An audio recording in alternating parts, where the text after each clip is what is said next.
যোৰহাট সাহিত্য মঞ্চৰ উদ্যোগত যোৰহাটত তৃতীয় যোৰহাট সাহিত্য উৎসৱ পালন কৰিছোঁ। আজি দেৱীচৰণ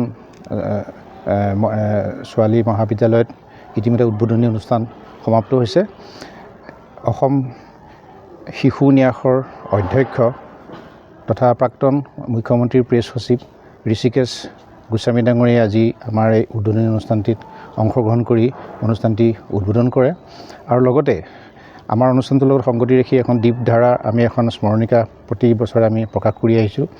পূৰ্বতে আমাৰ এই অনুষ্ঠানৰ এগৰাকী পিতামহ স্বৰূপ শ্ৰদ্ধাৰ ইন্দ্ৰজিৎ বৰুৱাদেৱ আমাৰ মাজত নাই, তথাপিও তেখেতৰ আদৰ্শ তথা তেখেতৰ যি আশীৰ্বাদ, সেই আশীৰ্বাদ শিৰত লৈ আমি এইবাৰো দীপধাৰা আলোচনীখন আমি উন্মোচন কৰা ইতিমধ্যে হৈছে আৰু দুদিনীয়া কাৰ্যসূচীৰে আমাৰ এই অনুষ্ঠানভাগী হৈছে সাহিত্য উৎসৱ।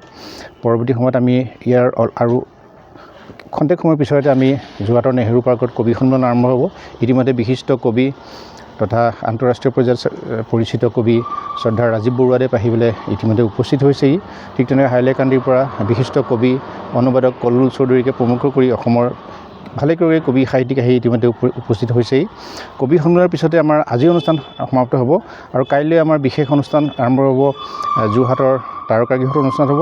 তাত আমি ইন্দ্ৰজিৎ বৰুৱা ছাৰৰ স্মৃতিচাৰণ কৰিম আৰু লগতে সব্যসাচী আমাৰ যি প্ৰকাশন গোষ্ঠী আছে তেওঁলোকেও আমাক সহযোগ কৰিব আৰু মূল সভাত আমি বঁটা বিতৰণী সভা অনুষ্ঠিত হ'ব। তাৰ মাজতে আপোনালোকে গম পাইছে যে আমাৰ এইবাৰ বিশিষ্ট ব্যক্তি আমি কেইবাগৰাকী আমি সম্বৰ্ধনা জনাম তথা আমি যোৰহাট প্ৰজ্ঞাৰত্ন বঁটা আমি বিশিষ্ট লেখক শিশু সাহিত্যিক তথা বিজ্ঞানী আমাৰ অনন্ত কুমাৰ শৰ্মা ডাঙৰীয়াক আমি এইবাৰ যোৰহাট প্ৰজ্ঞাৰত্ন বঁটা আমি প্ৰদান কৰিম। ঠিক একেদৰে আমাৰ সকলোৰে পৰিচিত লক্ষীনাথ তামুলী বিশিষ্ট লেখক প্ৰাক্তন অসামৰিক বিষয়া লক্ষীনাথ তামুলীদেৱকো আমি সেইদৰে সম্বৰ্ধনা জনাম আৰু তেওঁ আমাৰ পুৰস্কৃত হৈছে এইবাৰ আমাৰ এই চলিত বৰ্ষত।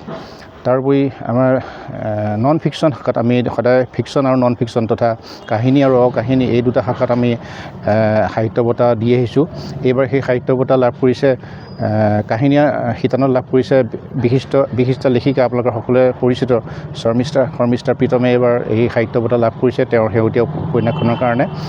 শৰ্মিষ্ঠা প্ৰীতমে সাহিত্য বঁটা লাভ কৰিছে। তাৰপিছত নন ফিকশ্যন তথা মানে অকাহিনী শিতানত আমাৰ সোমেন্দ্ৰনাথ বুঢ়াগোহাঁইদেৱ তেখেতে অসম আৰু আহোম নামৰ এখন বৃহৎ কলেবৰৰ এখন বুৰঞ্জী তেখেতে প্ৰদান কৰিছে। নন ফিকশ্যন শাখাত আমি তেওঁক এইবাৰ আমি বাছনি কৰিছোঁ। তাৰোপৰি আমাৰ সম্ভাৱনা বঁটাও ইয়াতে আমাৰ কাইলৈ প্ৰদান কৰা হ'ব আৰু সেই সভাত অসমৰ ভালেকেইগৰাকী প্ৰখ্যাত সাহিত্যিক লেখক আহি উপস্থিত হ'ব। তাৰ ভিতৰত ডক্টৰ কুলধৰ শইকীয়া ডাঙৰীয়া, লীনা শৰ্মা বাইদেউ, তাৰোপৰি ভালেকেইগৰাকী অসমৰ বিশিষ্ট সাহিত্যিক আৰু শ্ৰদ্ধাৰ ডক্টৰ হিতেশ ডেকা ডাঙৰীয়া বিশিষ্ট শিক্ষাবিদ লেখক প্ৰমুখ কৰি ভালেকেইগৰাকী শিল্পী সাহিত্যিকে কাইলৈ অংশগ্ৰহণ কৰিব। আমি সকলোকে আমাৰ কাইলৈৰ অনুষ্ঠান আৰু আজি অলপ খন্তেক পিছত আৰম্ভ হ'বলগা কবি সন্মিলনত অংশগ্ৰহণ কৰিবৰ কাৰণে আমি অনুৰোধ জনাইছোঁ আৰু আপোনালোকৰ সকলোৰে সহায় সহযোগিতা কামনা কৰিছোঁ। ধন্যবাদ।